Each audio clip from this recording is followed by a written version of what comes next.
So hello friends, अभी हम लोग एक बहुत ही अच्छा केस स्टडी लेके आए एंड ये हो सकता है जी एडवांस में पूछा जा सकता है सवाल। तो इसमें क्या है, एक कॉन्सेप्ट है रोलिंग कॉइन का और दूसरा जो कॉन्सेप्ट है वो है वॉबलिंग कॉइन। ये दोनों में थोड़ा सा डिफरेंस है।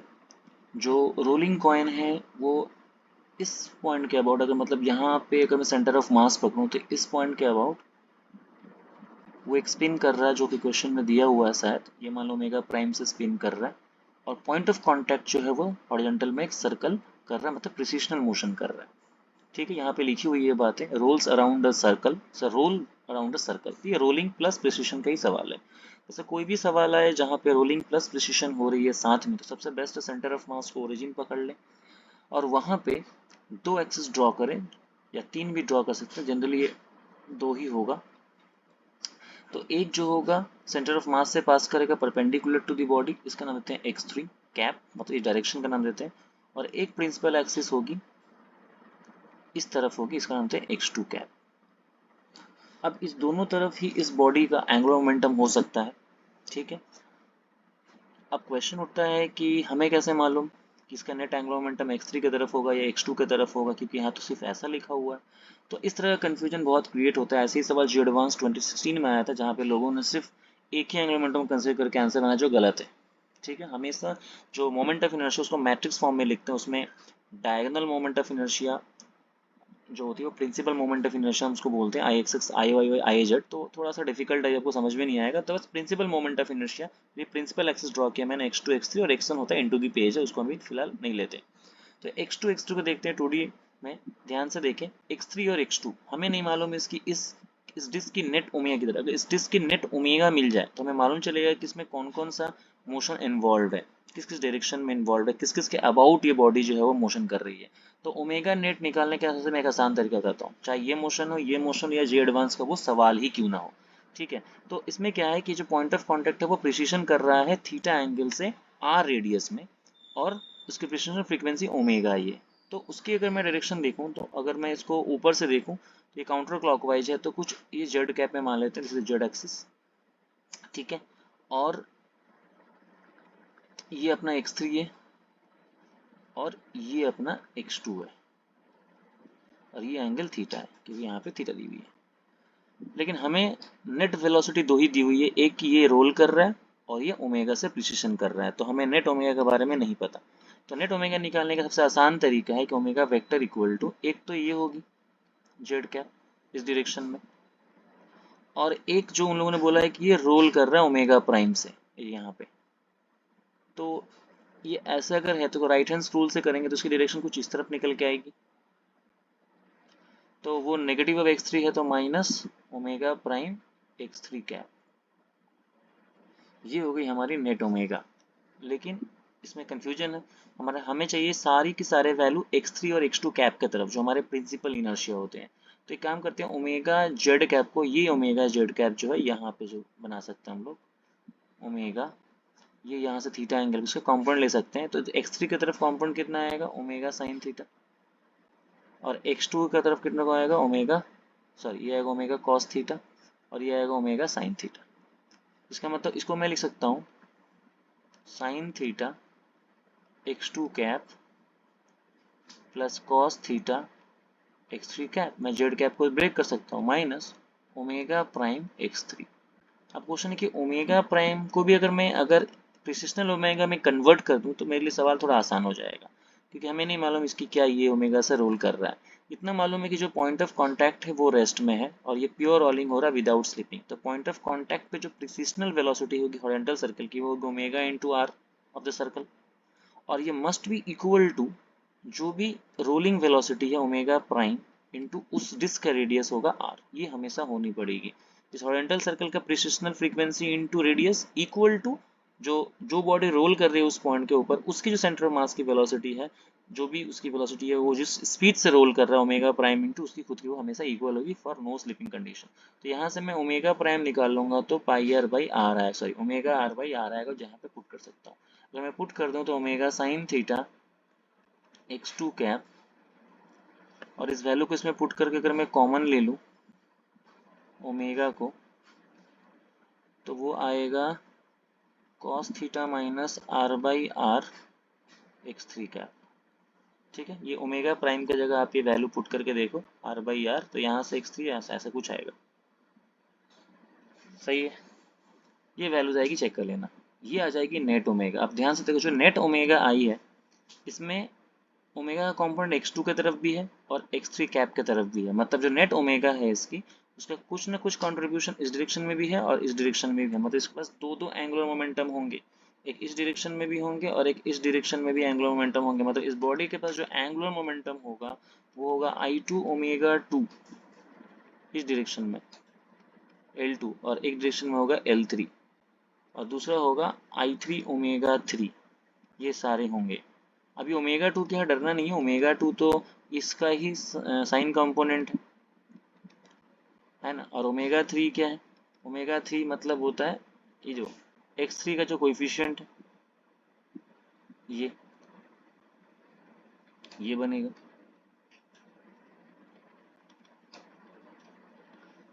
अब इसको यहाँ पे सब्स्टिट्यूट कर देंगे, ठीक है, तो हमें नेट एंगुलर मोमेंटम मिल जाएगा। तो अभी फिलहाल ये नहीं करना हमें, मैं जस्ट बताया कि कैसे ओमेगा निकालते हैं। तो यहाँ अब देखो, अगर यही सवाल को हम लोग वर्बलिंग ऑफ, अगर इस कॉइन पे जाएंगे तो इसमें बहुत आसान बात है, क्योंकि इसमें क्लियरली बोला गया है एक लाइन कि if you spin a coin around a vertical diameter it will slowly lose energy and begin a wobbling motion. The angle between the coin and the table will gradually decrease. Eventually, it will come to rest. Assume that the process is slow. Okay. Consider the motion when the coin makes an angle theta with the table. You may assume that the center of mass is essentially motionless. इसमें नहीं था. And r is the radius of the coin. Let omega be the precision frequency at which the contact point on the table traces out its circle. Assume the coin rolls without slipping. तो अगर इसके लिए मैं लिखूं, इस setup के लिए, तो इसमें ये पॉइंट रेस्ट में है और ये पॉइंट भी रेस्ट में है, तो मैं आंख बंद करके बोल सकता कोई भी सवाल हो जहाँ पे सेंटर ऑफ मास और पॉइंट ऑफ कॉन्टैक्ट अगर मोशनलेस रेस्ट में है, तो उनको कनेक्ट करने वाली जो लाइन होती है ना, उसी डायरेक्शन में नेट ओमेगा होता है हमेशा। तो मैं आगे बोल सकता हूँ इसके नेट ओमेगा इधर होगी, क्योंकि एक्चुअली इसमें इसका मतलब ये हुआ ना कि जो वबलिंग मोशन होता है इसमें, जो कॉइन होता है वो अपने डायमीटर के अबाउट घूमता है।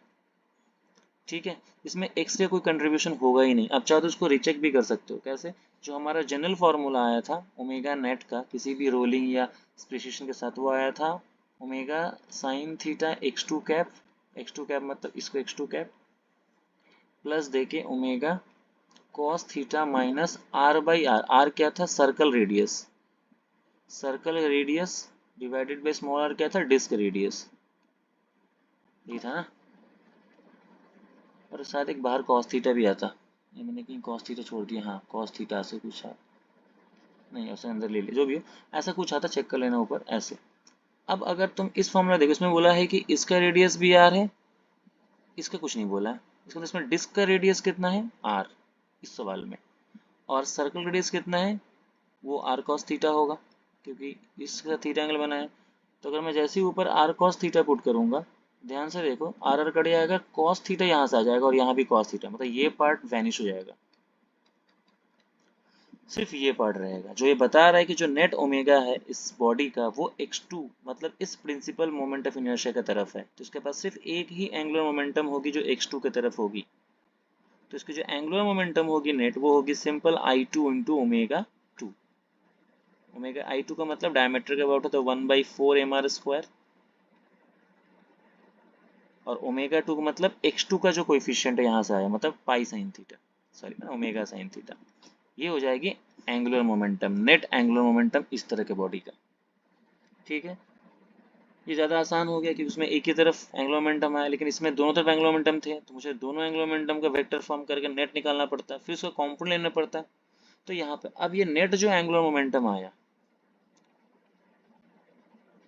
ये जो पॉइंट ऑफ कॉन्टैक्ट है वो सर्कल में घूम रहा है जिसका थीटा है, और इसका रेडियस जो है वो है आर कॉस थीटा। अब इस एंगुलर मोमेंटम का कुछ तो कॉम्पोनेंट होगा जो इसमें प्रोजेक्शन में आएगा, जो ऐसे घूम रहा होगा। कभी अगर ये प्रिसिशन कर रहा है तो ये एंगुलर मोमेंटम अभी कभी यहाँ पे होगा, कभी यहाँ पे होगा, कभी यहाँ पे होगा। तो हमें पता करना है कि perpendicular component of this angular momentum क्या है हॉरिजॉन्टल सर्कल में, वो होगा एल कॉस थीटा। एल का मतलब वही 1/4 mr square omega sine theta cos theta. ये हो गई एंगुलर मोमेंटम जो सर्कल में घूम रही है, सही है। अब एंगुलर मोमेंटम सर्कल में घूम रही है तो मालूम चल गया। अब हमें क्या करना है, हमें पता करना है कि एंगुलर मोमेंटम में चेंज कितना हो रहा है इसका मैग्नीट्यूड में टाइम के साथ। क्यों? क्योंकि ये तो घूम रही है तो उसका एंगल ट्रेस कर रही है। और वो क्या होता है, हमें मालूम है कि एंगुलर मोमेंटम जो सर्कल में घूमती है जिसका चेंज होता है, हॉरिजॉन्टल कंपोनेंट निकाल लेते हैं उसका फर्स्ट स्टेप में। पहले नेट निकालते हैं फिर हॉरिजॉन्टल कंपोनेंट निकालते हैं, सर्कल का रेडियस के बराबर होता है, राइट। तो ये इसका अगर चेंज निकालेंगे तो it will give you torque. तो कैसे चेंज निकालेंगे, प्रिसिशनल फ्रीक्वेंसी को एंगुलर मोमेंटम से क्रॉस प्रोडक्ट करते हैं। अगर नॉर्मल में लिखें तो precessional frequency into horizontal component of the magnet sorry angular momentum जो कि सर्कल का पार्ट बन रहा है, वो कितना है बोलो, 1/4 mr² sine theta cos theta. ये आ गई अपनी। तो स्टेप 1 में ओमेगा नेट पता किए, स्टेप 2 में एंगुलर मोमेंटम पता किए, स्टेप 3 में एंगुलर मोमेंटम का वो कंपोनेंट पता किया जो सर्कल में रोटेट कर रहा है, एंगल ट्रेस कर रहा है टाइम के साथ, और उसका चेंज ही क्या कहलाएगा, ये वैल्यू। और we know dimensionally this is nothing but equal to torque. तो नेक्स्ट पता कर लेते हैं कि टॉर्क बना कौन रहा है। तो पॉइंट ऑफ कांटेक्ट के अबाउट, अब ध्यान से देखो, जो पॉइंट ऑफ कांटेक्ट है वो रेस्ट में है, उसके अबाउट अगर मैं निकालूँ तो mg एक टॉर्क बना रहा है। क्योंकि नॉर्मल का टॉर्क तो जीरो हो जाएगा, पॉइंट ऑफ कांटेक्ट फ्रिक्शन भी वहाँ प्योर रोलिंग है, कोई प्रॉब्लम नहीं है, तो mg का टॉर्क बनेगा पॉइंट ऑफ कांटेक्ट के अबाउट। तो पॉइंट ऑफ कांटेक्ट के बाद अगर मैं mg का टॉर्क निकालूं, और ये डिस्टेंस अगर r है, ये अगर थीटा है, तो ये डिस्टेंस r cos थीटा है, जो टॉर्क बनेगा वो बनेगा mg r cos थीटा। अब ये टॉर्क और ये वैल्यू सेम होगी क्योंकि this is change in angular momentum and this is equal to torque. इन दोनों को इक्वल कर देते हैं।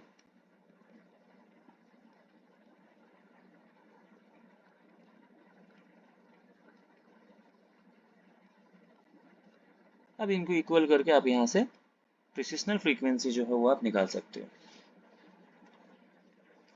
करके देख लो। कर दूं, मैं ही कर दूं। एम कट गया, कॉस थीटा कट गया, एक आर कट गया, क्या बच गया, इधर से 4g बच गया, है ना, 4 × g divided by r sine theta का रूट। ये हो गई प्रिसिशनल फ्रीक्वेंसी।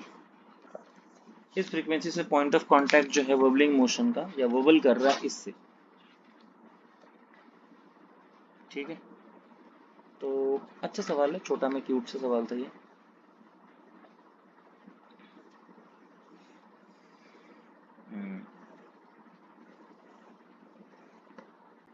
अगर सोचो, अगर इसमें कुछ कॉन्सेप्ट सीखे हम लोग, कि अगर इसमें जो वबल कर रहा है, अच्छा इसको वीडियो में देखते हैं पहले क्या हो रहा है।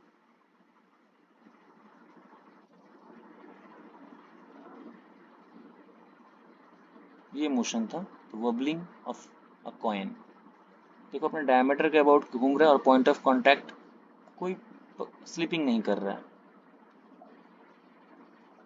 और किसी भी जब थीटा एंगल पे ये है, तब हम लोगों ने उस इंस्टेंट पे न्यूमेरिकल को सॉल्व किया, उसकी वोबल फ्रीक्वेंसी निकाली है ओमेगा, जो आई है √4g/r साइन थीटा।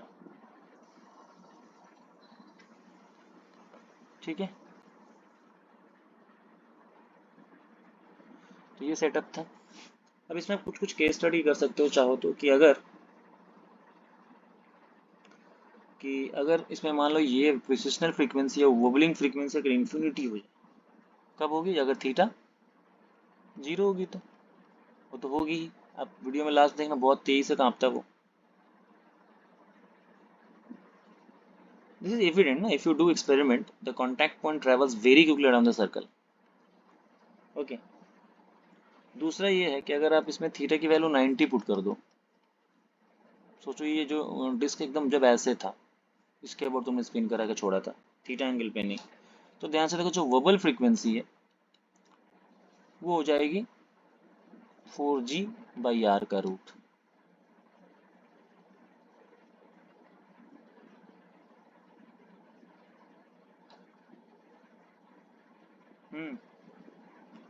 ठीक है, तो यही थी इसका। और भी बहुत सारे केस स्टडी हो सकते हैं, लेकिन हम लोग नेक्स्ट वीडियो में सीखेंगे ये रूलिंग कॉइन का, ये वाला। ये तो बहुत आसान था वबलिंग, रोलिंग कॉइन जो था इसमें ये बहुत है, क्योंकि इसमें ध्यान से देखो, जो इसमें जो ये आई है, कौन सा कर रहा था मैं, इसमें जो ओमेगा है इसके दोनों कंपोनेंट वहाँ प्रेजेंट है, देखो ये और ये। तो यहाँ पे दो एंगुलर मोमेंटम होगी, दो प्रिंसिपल मोमेंट प्रिंसिपल एक्सिस के अलावा, फिर दोनों का नेट एंगुलर मोमेंटम निकाल के फिर उसका कंपोनेंट निकालना पड़ेगा जो सर्कल में रोटेट कर रहा है, उसका चेंज निकाल के that is equal to torque करना पड़ेगा। ये थोड़ा डिफिकल्ट है, लेकिन ऊपर वाला नीचे वाला ज़्यादा आसान था, क्योंकि उसमें नेट एंगुलर मोमेंटम की तरह क्या पॉइंट ऑफ कॉन्टैक्ट। तो कोई भी ऐसा न्यूमेरिकल दिखाई दे जहाँ स्पिन प्लस प्रिसिशन हो रहा है, तो अगर सेंटर ऑफ मास रेस्ट में है हमेशा और पॉइंट ऑफ कॉन्टैक्ट भी रेस्ट में है, तो दोनों कनेक्ट करने वाला जो एक्सिस होगा ना, वही होगा नेट ओमेगा का डायरेक्शन। तो फिर एक ही एंगुलर मोमेंटम निकालना पड़ेगा, उसका कंपोनेंट ले लो, हॉरिजॉन्टल सर्कल में जो बबल कर रहा है या प्रिसिशन कर रहा है उसका चेंज ही इक्वल टू टॉर्क होगा। Okay bye.